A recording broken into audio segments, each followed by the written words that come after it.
तो टोटल 2 सालों में मुझे लग रहा है कि अप्रॉक्स 9-10 लाख। स्वागत है आप सभी का जिस भी चैनल पर आप ये वीडियो देख रहे हैं। एक्चुअल में मुझे सिर्फ अपना एक इंट्रो और अपना एक एजुकेशनल एक्सपीरियंस आप लोगों से शेयर करना है, क्योंकि कहीं न कहीं मैं यही चाहता था कि इस चैनल को बनाऊं और मैं कुछ भी अपने बारे में ना छिपाऊं, आप लोगों से सब कुछ शेयर करूं। जिससे क्या होगा कि एक स्टूडेंट और एक टीचर की जो बॉन्डिंग होती है ज़्यादा बेहतर हो पाती है, एक दूसरे को अच्छे से समझ पाते हैं। कई बार क्या होता है कि निगेटिव इम्पैक्ट बनता है सिर्फ इस वजह से कि जब हम किसी को जानते नहीं हैं, दूर से सिर्फ देखते हैं, तो कई बार उसके बारे में अच्छा भी सोचते हैं, बुरा भी सोचते हैं। तो मैं अपने आगे की सब जर्नी बताने वाला हूँ। अगर सच में आप इंटरेस्टेड हैं, आप स्टूडेंट हैं, तो आपको देखना चाहिए। कुछ अच्छी बातें भी आपको सुनने को मिलेंगी, कुछ बुरी बातें भी सुनने को मिलेंगी, तो सीखना आपको अच्छा वाला है और बुरा वाले से ये समझना है आपको कि वो गलती आपको नहीं करना है जो हमने शायद अपने लाइफ में की है। बहुत ज़्यादा एज नहीं है मेरी, ठीक है, अभी आप लोगों से जुड़ा हूँ नॉर्मल आप कह सकते हैं 29, ठीक है, मेरी जो एज है 29 है अभी प्रेजेंट टाइम। तो अभी तक जो एजुकेशनल जर्नी है, या कुछ लोग कहते हैं सर आपने ITI कॉलेज खोल लिया, कैसे खोला, या यूट्यूब पर कैसे आ गए, ठीक है, थोड़ा सा कंफर्टेबल नहीं लग रहा है सब अपना। जैसे कई बार होता है अपना इंट्रोडक्शन देने में हेजिटेशन होती है, तो मैं शुरुआत करता हूँ कि मैं बहुत ही ज़्यादा तेज़ अच्छा पढ़ने वाला नहीं था, ठीक है। कहीं आप लोग सोच रहे होंगे कि मैं बहुत स्कॉलर था, तो ऐसा नहीं है। पढ़ाई में एक एवरेज कैंडिडेट था, ठीक है, बहुत पीछे भी नहीं था एकदम कि जैसे बहुत डाउन, ऐसा कुछ नहीं था, लेकिन बहुत हाई फाई या बहुत अच्छा तेज़ ब्रिलियंट स्टूडेंट भी मैं नहीं था। सिंपल जो मैंने पढ़ाई की शुरू से 1 से 5 तक प्राथमिक विद्यालय में मैं पढ़ा हूँ। प्राथमिक विद्यालय आप लोगों के सभी, अगर जो लोग गांव से बिलोंग करते हैं उनको पता होगा, हर गांव में होता है लगभग। प्राथमिक विद्यालय से मैंने पढ़ाई की 1 से 5 तक। बैग वैग, जिसको तब हम झोला बोलते थे, झोला पटरी और वो सब लकड़ी की कलम स्याही शीशी में घोल के ले जाना, चौक, पहले क्या होती थी हम लोग दुधिया से लिखते थे, सफ़ेद कलर की वाइट चूने की तरह होती थी, घोल के लिखते थे, ये सब चीज़ों वैसी पढ़ाई मैंने की। उसके बाद फिर जो इंटरमीडिएट तक की पढ़ाई है वो भी ऐसे ही गवर्नमेंट इंटर कॉलेज था, पड़ोस में ही अप्रॉक्स 1 से 2 किलोमीटर की हमारे घर से, तो वहाँ से ही हमने हाई स्कूल किया और इंटर भी किया। तो दोनों ये जो यूपी बोर्ड से एफिलेटेड ये कॉलेज थे, हिंदी मीडियम से मैंने पढ़ाई की है। 10th में और 12th में दोनों बार कोइंसिडेंटली या जैसे भी कह लीजिए 61% है, 61% है दोनों में। मेरा हाई स्कूल में भी 61% है और इंटरमीडिएट में भी ये परसेंटेज है। इंटरमीडिएट के बाद मेरे दिमाग में ये था कि मैं ITI करूँगा, ठीक है, मैं ITI की पढ़ाई करूँगा, ऐसी मेरी प्लानिंग थी। सर फ़ैन बंद कर दीजिए, मैं भी आवाज़ जा रही हो, ठीक है, अभी हो सकता हो अब आगे आवाज़ नहीं आप लोगों को जाएगी। तो ITI इसलिए मैं करना चाहता था, गांव में मैं रहता था, मैं ही घर में सबसे बड़ा था और बहुत ज़्यादा ऐसा कुछ गाइडलाइन या कोई नहीं था कि हाँ क्या करना है क्या नहीं करना है। तो हमारे फूफा जी हैं, उनका RPS यादव नाम है, गवर्नमेंट ITI गाज़ियाबाद में थे पहले, 20 साल सर्विस किए, फिर नोएडा में, अभी नोएडा के पास में ही एक ITI में है, फोरमैन है।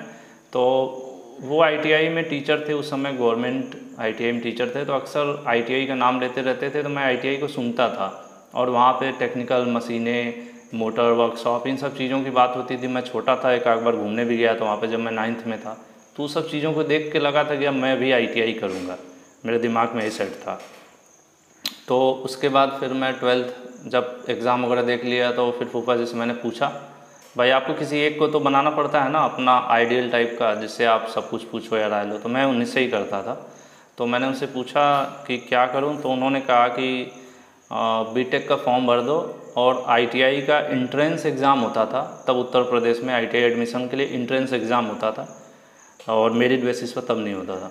तो ITI का भी गवर्नमेंट ITIs थी तब, थोड़ी कम थी, अब तो ज़्यादा खुल गई हैं। तो 2006 की बात है ये, 2006 में इंटर पास हो गया था मैं, तो फॉर्म भरे थे, ITI का भी फॉर्म भरा था मैंने, BTech का भी फॉर्म भरा। BTech करने के लिए भी उत्तर प्रदेश टेक्निकल यूनिवर्सिटी का जो इंट्रेंस एग्ज़ाम के लिए फॉर्म होता था उसे मैंने भरा। तो ITI के इंट्रेंस का जब रिज़ल्ट आया तो मुझे कहीं फर्स्ट काउंसलिंग है जो पहली बार अलॉटमेंट होता है, उसमें कहीं भी मेरा नाम नहीं आया दूर दूर तक, मतलब ITI का एंट्रेंस में नहीं निकाल पाया। फिर BTech का आया, तो BTech में कॉलेज मिल गया। तो फूफा जी ने बोला कि यार तुम बीटेक कर लो। तो मैंने भी सोचा चलो आईटीआई से बड़ी डिग्री है तो बीटेक कर लेते हैं। तो बीटेक करने मैं चला गया। यूपीटीयू का कॉलेज था और गाज़ियाबाद में भी एक कॉलेज था जहाँ पे अलॉट हुआ था मुझे, क्योंकि वहीं रहता था मैं फूफा जी के साथ छुट्टियों के दौरान। फिर मैंने सोचा कि नज़दीक कॉलेज मेरे घर के रहेगा, तो मेरा गाज़ीपुर डिस्ट्रिक्ट है यूपी में, तो जौनपुर का मैंने कॉलेज सेलेक्ट किया। प्रसाद इंस्टीट्यूट नाम है, जौनपुर डिस्ट्रिक्ट में है, यूपीटीयू का इकलौता कॉलेज था तब। तो वहाँ से मैंने बीटेक किया इलेक्ट्रॉनिक्स एंड कम्युनिकेशन से, ठीक है, ट्रेड मिली थी। और वही उस समय क्रेज़ में था, क्योंकि उस समय मोबाइल 2G वगैरह 3G और ये सब काम हो रहे थे, शुरुआती दौर था। तो उस समय क्रेज़ काफ़ी था इलेक्ट्रॉनिक्स एंड कम्युनिकेशन का, तो इसलिए मैंने उसे चूज़ किया। अब बीटेक करने गया तो प्रॉब्लम ये हो गई कि भाई बीटेक का syllabus A to Z English, ठीक है। कुछ लोगों को बोरिंग लेक्चर लगेगा तो आप जा सकते हैं, लेकिन मे भी इंटरेस्टिंग भी हो। तो बीटेक की जितनी भी बुक्स थी सब भाई एक तरफ से इंग्लिश में थी, ठीक है।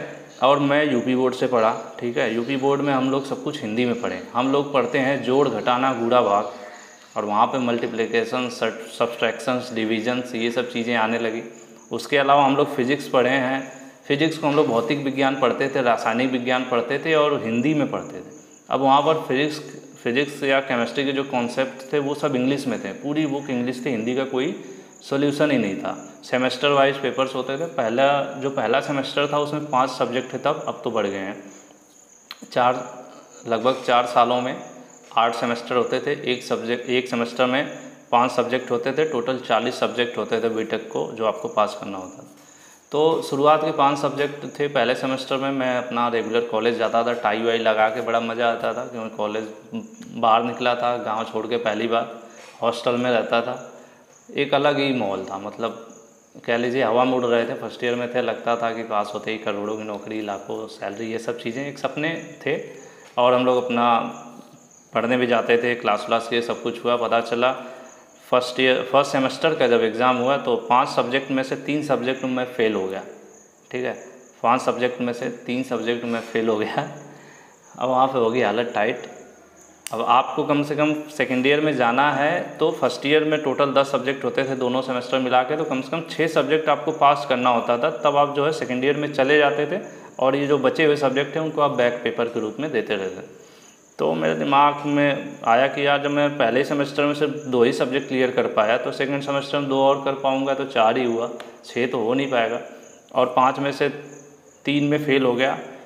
तो खूब रोया, मम्मी को फ़ोन कर लिया और अपना रो रहा था कि यार बीटेक करने क्यों भेज दिया, मेरे बस का नहीं था ये वो।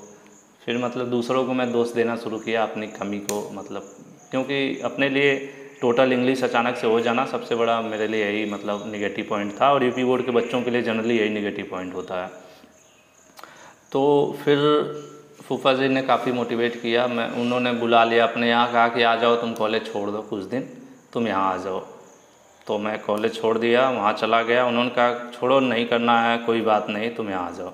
फिर उन्होंने अपने यहाँ मोटिवेट किया, कहा फ़ीस तो 1 साल की जमा ही है, ऐसा करो बुक्स वगैरह ख़रीद लो और सेल्फ स्टडी करो, तैयारी करो। और बगल में एक टीचर थे, तो एक सब्जेक्ट था इलेक्ट्रिकल इंजीनियरिंग, तो उनसे थोड़ा बहुत गाइडलाइन लेने के लिए 1 महीने के लिए कहे कि 1 महीने इनके पास चले जाओ, एक सब्जेक्ट जो है वो कम से कम पढ़ाएंगे, बाकी तुम अपने से सेल्फ स्टडी करो।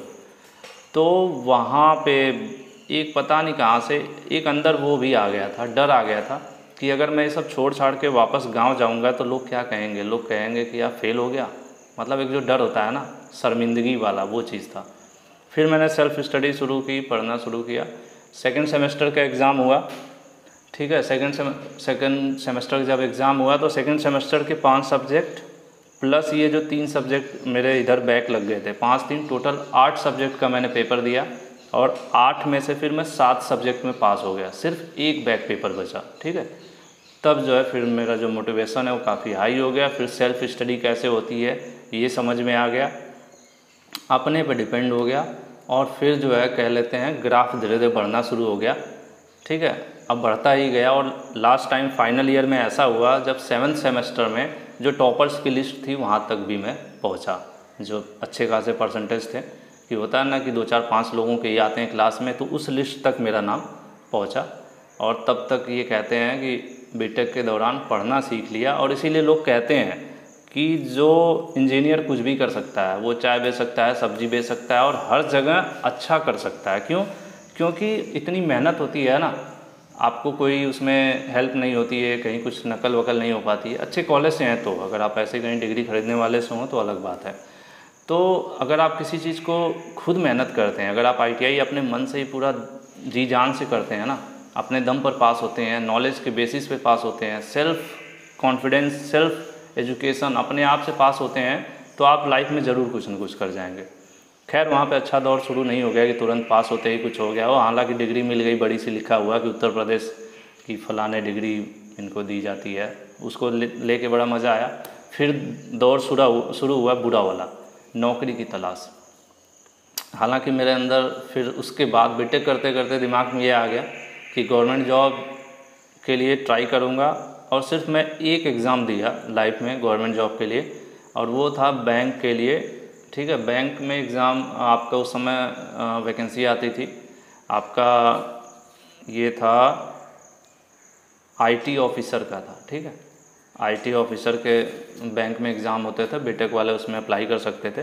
तो उसमें प्रॉब्लम ये थी कि उसमें 4 सब्जेक्ट थे। ठीक है, 4 सब्जेक्ट होते थे, तो चारों पेपर में आपको एक ही साथ पेपर होता था, 4 सब्जेक्ट होते थे, लेकिन चारों में अलग अलग आपको क्वालिफाई होना था। ऐसा नहीं कि 100 नंबर में अगर आप 75 पा गए तो आपका हो गया, ऐसा नहीं, चारों में अलग अलग क्वालिफाई होना पड़ता था। तो मैंने सिर्फ एक बार एग्ज़ाम दिया और फिर वहाँ पे मुझे इंग्लिश ने परेशान किया। 3 सब्जेक्ट अलग अलग थे, लेकिन इंग्लिश में फिर कुछ 2-3 नंबर कम रह गए, जो क्वालिफाइंग मार्क था मेरिट का। फिर वहाँ पे मूड ऑफ हुआ, अपसेट हुआ। फिर मैंने गवर्नमेंट जॉब का फॉर्म भरना छोड़ दिया, प्राइवेट जॉब किया। प्राइवेट जॉब के लिए अपना लग गए। एक टेलीकॉम कंपनी थी, वेंडर थी, वो काम करते थे वोडाफोन के लिए। अब उसमें लग गए, टावरों पे घूम घूम के यही सब इंस्टॉलेशन, गोल गोल वाले एंटीने आप लोग देखते हैं ना, तो अपने साथ 1-2 टेक्नीशियन बंदे होते थे ITI पास, उनके साथ चल लेते थे, झोला उठाया, स्क्रू ड्राइवर उठाया, और पूरे 1 साल मैंने काम किया। फिर लगा कि यार ऐसे तो घूमते रह जाएंगे, बहुत ज़्यादा कुछ प्राइवेट सेक्टर में मुझे कुछ ज़्यादा ग्रोथ नहीं दिखी। और मेरे दिमाग में उस दौरान आ गया कि यार अब मैं बिज़नेस करूँगा, मुझे बिज़नेस करना है। ठीक है, तो फिर हमने कुछ चीज़ें पता की। तो उस समय सेंटर बन रहे थे आपके, ये कौशल विकास योजना वगैरह चलती थी, तो उसमें ट्रेनिंग सेंटर आप खोल सकते थे। तो इस टाइप का मैंने ट्रेनिंग सेंटर जो है गाज़ियाबाद में ही खोला, और फूफा जी के ही मकान में खोला। ठीक है, क्योंकि इतना पैसा नहीं था कि बाहर कहीं जगह ले पाए, तो उनके ऊपर का जो फ्लोर था वहाँ पर हमने इसे शुरू किया। और लगभग मुझे लग रहा है 2 साल मैंने उसमें काम किया। कुछ यूनिवर्सिटी से फ्रेंचाइजी ली, फिर 2-1 का जो CCC कोर्स होता है उसका सेंटर लिया, ये सब चीज़ें चलाया लगभग 2 साल। फिर हुआ कि यह तो छोटे काम है, छोटे काम है, मतलब कि इनसे सिर्फ मैं ऐसे 15-20 हज़ार 30 हज़ार ऐसे करते रहूँगा, तो फिर बड़ी ग्रोथ कब होगी। थोड़ा सा कुछ बड़ा करते हैं, और उसके लिए फूफा जी मोटिवेट करते थे। उनका भी सपना था कि यार ITI कॉलेज खोलना है। ठीक है, क्योंकि वो ITI कॉलेज में थे, तो उनके दिमाग में रहता था कि यार अपना भी ITI कॉलेज हो, चीज़ों को देख के लगता था। तो वो बार बार कॉलेज की बात करते थे। तो मैं इसलिए नहीं ITI कॉलेज खोलने की सोचता था कि मुझे गाँव आना पड़ेगा। और बीटेक करने के बाद होता है कि आप इंजीनियर हैं, अब नहीं हो, वो अलग बात है, लेकिन उस समय उस दौर में 2010-12 में था ऐसा। तो मैं सोचता था कि बीटेक करके वापस गांव जाऊंगा तो सब मज़े लेंगे, कि यहीं गांव में आकर काम करना था, तो बीटेक करके पैसा क्यों बर्बाद किया, ऐसा होगा। तो ये सोच के, इस डर से कि लोग क्या कहेंगे, ये बहुत ख़तरनाक लाइन है, ज़िंदगी भर परेशान करती है कि लोग क्या कहेंगे, लोग क्या कहेंगे। यही सोचते सोचते हम लोग अपने बहुत सी चीज़ों को दबा के रखे रहते हैं, और कहीं न कहीं हमें पीछे भी कर देते हैं। तो मुझे ये डर भगाने में लगभग 2 साल लग गए, ये सोचने में कि यार लोग क्या कहेंगे। ठीक है, तो इसको भगाने में टाइम लगा, लेकिन धीरे धीरे डर अंदर से निकला। उसके बाद फिर मैं ITI कॉलेज खोलने की सोचा। तो फिर फूफा जी ने बोला कि तुम CTI कोर्स कर लो। CTI करने से क्या होगा कि ITI को आप बेहतर तरीके से समझ पाओगे, और ITI लेवल के कोर्स क्या हैं, और उसके बहुत सारी चीज़ों में नॉलेज हो जाएगी। जो आप फील्ड में काम करने जा रहे हैं उसके एक्सपर्ट रहो तो ज़्यादा बेहतर है। तो मैंने CTI का फॉर्म भर दिया, एंट्रेंस एग्ज़ाम का, और उसमें फिर देहरादून मैंने सेलेक्ट किया था कॉलेज, क्योंकि देहरादून गाज़ियाबाद से नज़दीक था। बस रोडवेज बस से 5-6 घंटे में वहाँ पहुँच जाना पॉसिबल था, तो इसलिए मैं वहाँ चला गया, और जगह भी अच्छी थी, प्लस इलेक्ट्रॉनिक्स का वो हब है। ठीक है, वहाँ पे इलेक्ट्रॉनिक्स की ज़्यादा सीटें हैं, प्लस फेमस था उस टाइम पे कि यार देहरादून से इलेक्ट्रॉनिक्स मैकेनिक्स से CTI करना है। तो फॉर्म भरा, अप्लाई किया, पहुँच गया CTI करने। तो वही ITI के सिलेबस मिले, ITI का वर्कशॉप कैलकुलेशन मिला, थ्योरी मिली, इंजीनियरिंग ड्राइंग मिली, ठीक है, ये सब चीज़ें थी, लेकिन बुक्स वगैरह नहीं आती थी CTI के नाम से कोई। तो फिर मैंने नेट से अपनी स्टडी की। अब क्या हो गया, अब वहाँ उल्टा हो गया कि मैक्सिमम 99% जो क्लास में अगर 80 बच्चे थे तो 80 में से 75 कैंडिडेट्स हिंदी मीडियम के, हिंदी में पढ़ाई करते थे, ट्रेड थ्योरी, वर्कशॉप, कैलकुलेशन सब कुछ हिंदी में करते थे, हिंदी में लिखते थे। और मैं क्या करता था, मैं अपना नोट्स गूगल से सर्च कर करके इंग्लिश में बनाता था, और मेरा सब कुछ इंग्लिश में, मैं पेपर इंग्लिश में देता था, मेरी कॉपी इंग्लिश में लिखी होती थी, और अलग एग्जामिनर चेक करते थे, बाकी सबकी हिंदी की थी, ठीक है। तो CTI ऐसे ही मुझे लग रहा है कि 82, 83 इस तरह से परसेंटेज था। तो वहाँ पे बहुत ज़्यादा मुझे मेहनत नहीं करना पड़ा, क्योंकि ITI लेवल कहीं न कहीं डिग्री के लेवल में बहुत ही बेसिक होता है। लेकिन शुरू में डर लगा था यार क्या होगा क्या होगा। एक साल बहुत मज़ेदार रहा। देहरादून काफ़ी अच्छी जगह है, तो हर सैटरडे संडे कॉलेज से घूमने को भी मिल जाता था, छुट्टी रहती थी, हॉस्टल में रहते थे वहाँ पर CTI कॉलेज में देहरादून में। तो मैं लगभग 2015 बैच में मैंने वहाँ से CTI किया था, एडमिशन लिया था। तो CTI जब कंप्लीट हो गई, फिर आ गया अपने गांव, और गांव में अपने घर के पास में ही ये ज़मीन थी, तो यहाँ पर हमने शुरू किया, क्योंकि प्लानिंग थी ITI खोलना है। अब काम तो शुरू कर दिया, पैसे कम पड़े, फिर आधा पैसा फूफा जी ने लगाया, जिनका मैंने जिक्र किया था कि मैं शुरू से उनको फॉलो करता था। तो आधा उन्होंने पैसा लगाया और आधा पैसा हमारे दादाजी ने दिया। दादाजी फ़िलहाल अभी नहीं है, लेकिन उन्होंने दिया पैसा, क्योंकि वो उस समय गवर्नमेंट जॉब में थे, और गवर्नमेंट जॉब में थे, ट्यूबवेल ऑपरेटर थे उस समय, तो रिटायर्ड थे। तो बहुत ज़्यादा तो नहीं पैसा था, लेकिन 10-15 लाख का था उनके पास, तो उससे उन्होंने दिया, और बाकी कुछ हमने लोन वगैरह कराया, और सब तरह से करते कराते 2016 में जो है, 2015 दिसंबर में काम हमने लगाया था कॉलेज का, और 2016 में एफिलिएशन हमें मिला, और 2016 में जो है ITI कॉलेज शुरू हो गया। और इस दौरान जो छोटे भाई हैं अभिषेक, तो वो पॉलीटेक्निक कर रहे थे, गवर्नमेंट पॉलीटेक्निक मुरादाबाद से, तो वो अपना वहाँ थे, मैं अपना यही कॉलेज वालेज बनवाना और सब चीज़ें करता रहा, और बीच बीच में ज़रूरत होती थी तो उनको बुलाता था। और इस तरह से 2016 में एक ITI जो है हमारी शुरू हो गई, और नॉर्मल एडमिशन वगैरह के लिए हमने किया, लोगों ने पसंद भी किया, नया नया कॉलेज था, सब कुछ सेटअप, हमने सब कुछ ख़रीदा, सारे इंस्ट्रूमेंट्स लगाए, मतलब कोई समझौता नहीं किया, सब कुछ आपको वर्कशॉप वगैरह सब प्रिपेयर किया, मतलब सब कुछ रूल्स के अकॉर्डिंग चले, और बहुत ही आसानी से एफिलिएशन हो गया, बहुत ज़्यादा कहीं पैरवी या कहीं वो सब दिक्कत नहीं हुई। तो उसके बाद 2016 ऐसे निकला। उसके बाद अभिषेक भी आए, अपना इलाहाबाद में प्रिपरेशन वगैरह किए कॉम्पिटिटिव एग्ज़ाम्स की, बट इधर ये हुआ क्या कि वैकेंसीज़ का क्रेज़ कम हो गया। इनकी ट्रेड मैकेनिकल थी, और मैकेनिकल से डिप्लोमा लेवल की वैकेंसीज आने का सिलसिला दूर दूर तक नहीं दिखा। फिर मैंने कहा कि आप ITI पे आ जाओ, कम से कम कुछ बच्चों को पढ़ाओ, इनका भला होगा, प्लस वैकेंसी आएगी तो देखा जाएगा। तो हालांकि वैकेंसी देखने को नहीं मिली। फिर यहाँ पर हम लोग अब आ गए कि यार 2000, अब हम दोनों भाई यहाँ पर थे, साथ में बैठना पढ़ाना ये सब चीज़ें शुरू हुआ जोश के साथ, ठीक है। मैं एम्प्लॉयबिलिटी स्किल पढ़ाता था बच्चों को, अभिषेक अपना फिटर, थ्योरी, इंजीनियरिंग, ड्राइंग सब पढ़ाते थे। जितेश जो अभिषेक के बैच के ही थे, तो उस समय वो भी पास आउट थे, जॉब वगैरह का कुछ सीन ज़्यादा नहीं था, उनको भी तैयारी करनी थी। तो हुआ कि आ जाओ कॉलेज पे, कुछ देर पढ़ाओ फिर अपना पढ़ो, क्योंकि प्राइवेट जॉब में जाकर फिर आदमी तैयारी नहीं कर पाता है। कॉलेज ही ऐसी जगह है जहाँ पर आप जुड़ते हैं। तो इस तरह से हम लोगों की टीम बनी, और फिर एक दिन ऐसे ही शाम के टाइम था, किसी शादी में जा रहा था मैं, 2018 दिसंबर, अब से 2018 दिसंबर रहा होगा ना, जब हम लोग चैनल का सोच रहे थे। तो शादी में जा रहे थे, 25-26 दिसंबर टाइम में, ऐसे ही चैनल देख रहे थे यूट्यूब वगैरह पर। तो हमारे दिमाग में आया कि यार हम लोग कॉलेज वगैरह का प्रचार करते हैं, लोगों को बताते हैं, तो अपना यूट्यूब चैनल भी बना लेते हैं, जिससे क्या होगा कि हमारे कॉलेज का एडवर्टीजमेंट होगा, प्रचार होगा। ये मेरा मकसद था यूट्यूब चैनल को बनाने का। ऐसा कुछ भी नहीं था कि हम उससे पैसे कमाएंगे या क्लासेज चलाएंगे, ये सब नहीं था दिमाग में उस समय। सिर्फ यही था कि कॉलेज फेमस हो जाएगा। जैसे फेसबुक पेज बनाया हमने, अलग अलग चीज़ें बना रहे थे, तो इसी तरह से यूट्यूब भी बना दिया। और आर्यन ग्लोबल ITI कॉलेज का नाम था, तो उतना बड़ा लिखने से अच्छा हमने सोचा शॉर्ट नेम यूज कर देते हैं, तो ग्लोबल ITI नाम हमने अपना पक्का कर दिया। अब हमने शुरू किया, फिर 2019 दिसंबर निकल गया, कोई वीडियो ऐसा खास पड़ा नहीं, तो 2019 में फिर वीडियो डालना शुरू किया। एक वीडियो डाल दिया, फिर 10 दिन हफ्ते दिन बाद दूसरे वीडियो डाले, इस तरह से हमने किया। तो फिर देखा कि यार उस समय 1-2 महीने ऐसे हमने कभी कोई वीडियोज़ डाल दिए। जैसे अभिषेक ने एक वीडियो डाल दिया था फिटर हैंड टूल्स, फिटर के सभी हैंड टूल्स को दिखाया, उसका नाम बताया इस तरह से, तो वो वीडियो थोड़ी चलने लगी। तो हमें लगा कि यार अलग अलग फील्ड में इतने चैनल वाले हैं जो सब चीज़ें करते हैं, तो हमने ITI का ढूंढना शुरू किया। तो ITI को पढ़ाने के लिए पर्टिकुलर जैसे नहीं था कोई, जैसे कोई एक सब्जेक्ट पढ़ा रहा है या फिर कोई न्यूज़ अपडेट दे रहा था, इस तरह से चीज़ें थी।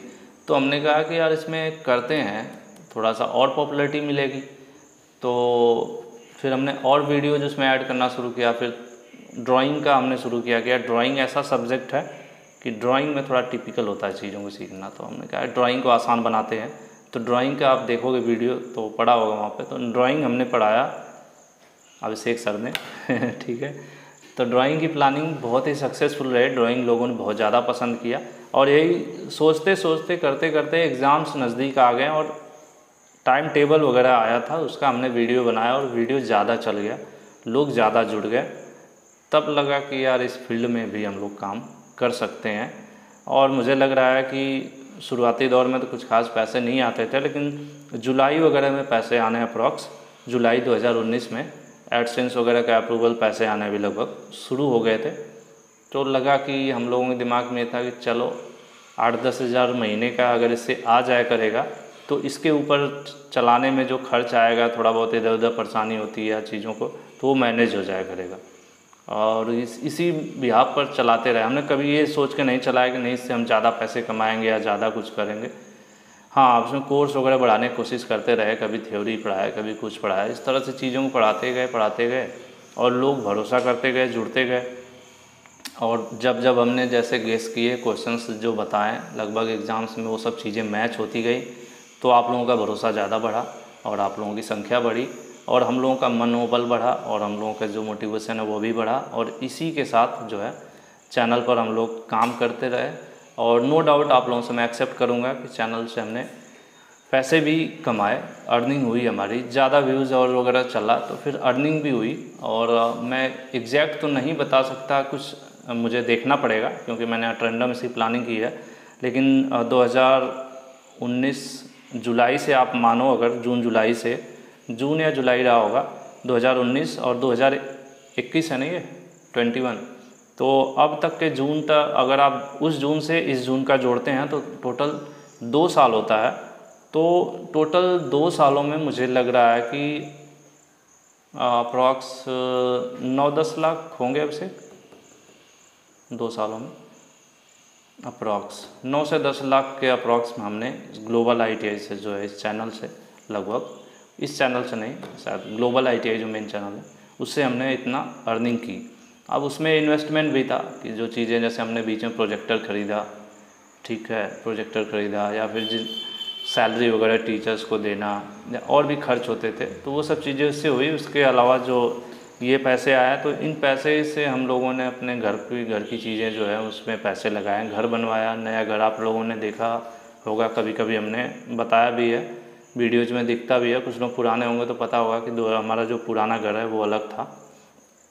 तो ये दौर रहा। उसका फिर हमने सोचा, लोगों का देखा यार कि वेबसाइट वगैरह भी हैं जिनको, जहाँ पर कंटेंट वगैरह दिया जा सकता है, लड़कों को आसानी हो कि अपना सब्जेक्ट वगैरह जाके आसानी से पढ़ सकें, उनको सिलेबस वगैरह मिल जाए। तो फिर हमने अपने वेबसाइट जो है पिछले साल शुरू किया, वेबसाइट बनवाया है, उसमें सारा कुछ जो अपलोड करते हैं डेटा वो सब हम ही लोग अपलोड करते हैं।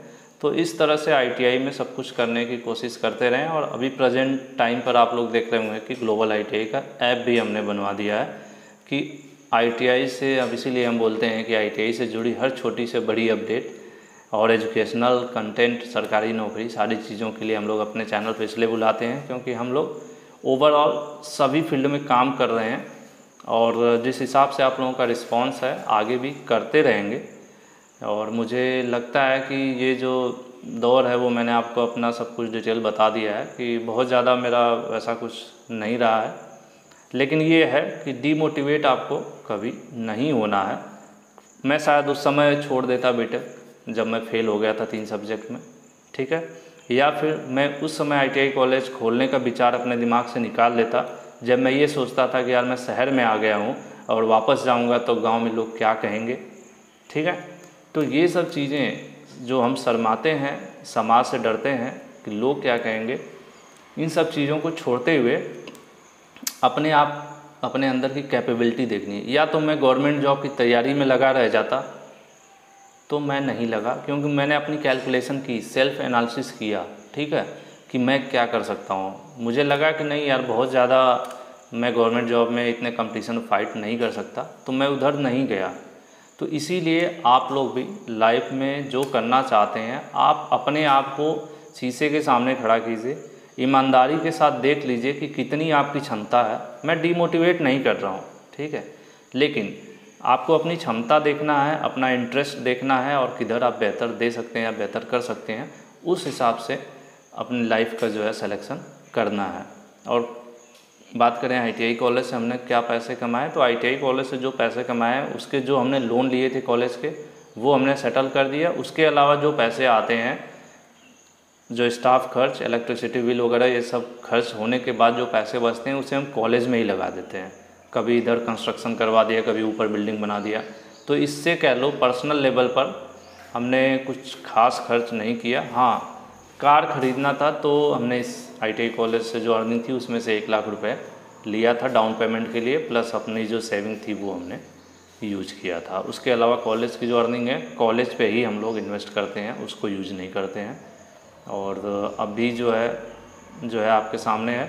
और कुछ भी ऐसा रह गया हो जो मैं शायद इस वीडियो में ना बताया हूँ, तो आप नीचे कमेंट बॉक्स में कमेंट कीजिएगा, ऐसा कुछ जो आप जानना चाहते हो, तो मैं उसको आने वाले वीडियो में आगे शामिल करूँगा। और अगली वीडियो में अभिषेक सर को मैं ले आऊँगा, जिससे वो अपना एक्सपीरियंस आप लोगों से शेयर कर सकें। वीडियो पसंद आई हो तो लाइक कर दीजिएगा और मोटिवेट रहिए हमेशा और कुछ अच्छा कीजिए लाइफ में। Thank you.